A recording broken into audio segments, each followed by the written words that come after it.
At least once in our lives, we've all pondered something profound, the meaning of life, our purpose, and whether there's something greater beyond our understanding. Great minds have asked these questions for centuries. But who would have thought that one day, a little girl would gather her courage and ask this question directly to Steve Jobs? How did he react? What did he say? And why did this conversation leave a lasting impression on so many? The story you're about to hear is not just touching, but thought-provoking. Get comfortable, we're about to begin. Lily and her curiosity. Lily is an ordinary 10-year-old girl with an extraordinary curiosity. She lives in a small town, loves to read, and constantly asks adults questions that not everyone can answer. Since childhood, she has been fascinated by how the world works and what lies beyond the familiar. She can spend hours flipping through books, studying star maps, reading about ancient civilizations, and dreaming of great discoveries. One evening, she sits at the table with her father, going through old magazines. On one cover, she sees the face of a man with a piercing gaze. "Dad, who is this?" Lily asks. "That's Steve Jobs," her father replies. "He changed the world." "How?" she persists. "He created Apple. His ideas made technology both useful and beautiful." Lily thinks for a moment, then asks a question that not every adult would dare to ask. What did God mean to him? Her father hesitates for a second, shrugs, and says, "Good question, maybe one day you'll ask him yourself." This thought lingers in her mind, and one day, fate gives her a chance. Preparing for the meeting. When Lily learns about an Apple conference in San Francisco, she realizes this is her chance. But how can she get in? Tickets are expensive and registration is closed. Yet, she doesn't give up. She writes letters to Apple, one after another, for weeks, months. Time passes, no response, no hope. Her father starts urging her to move on. But then, something miraculous happens. One evening, he comes home with mail in his hands, smiling as he hands her an envelope with the Apple logo. "You won't believe this, they invited us to the conference." Lily can't believe her eyes. Her hands tremble, her dream is coming true. The day of the conference. The big day arrives. Lily and her father fly to San Francisco.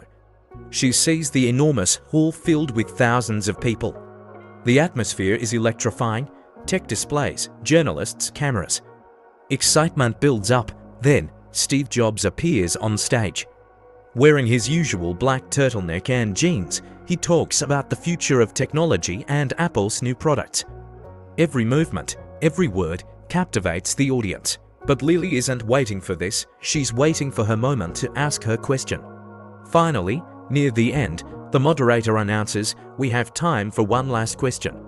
Lily raises her hand, her heart pounds. The moderator notices her. "Yes, the young girl in the front row, please pass her the microphone." She takes the microphone, the hall falls silent. "Hello, Mr. Jobs," she says, trying to steady her voice. "My name is Lily, and I'm 10 years old.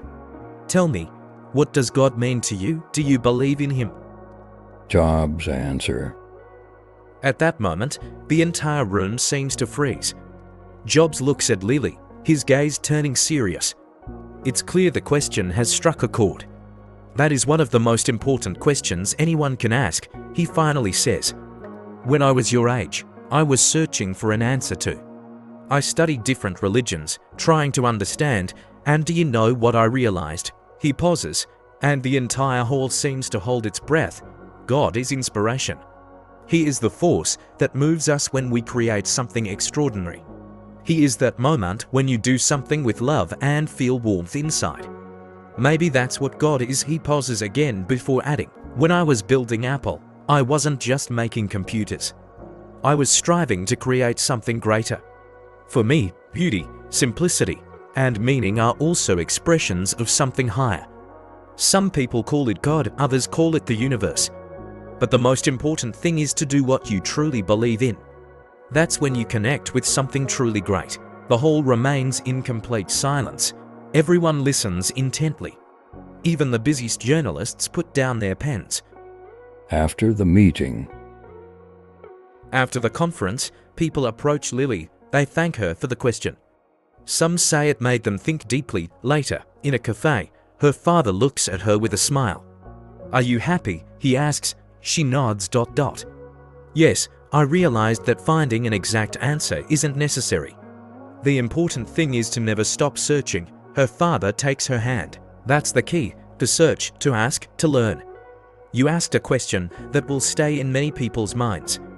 Since then, Lily continues to ask questions, to search, to create. And perhaps, in that moment, she is closer to the truth than ever before. Sometimes, a single question can change not only one person's life, but make thousands reflect. Lily didn't just get an answer, she learned something even more important. The search for meaning, the pursuit of truth, and belief in our own questions are what lead us to something truly great. Perhaps we should all ask ourselves, what questions are we afraid to ask? And maybe those very questions will lead us to the most important discoveries in life.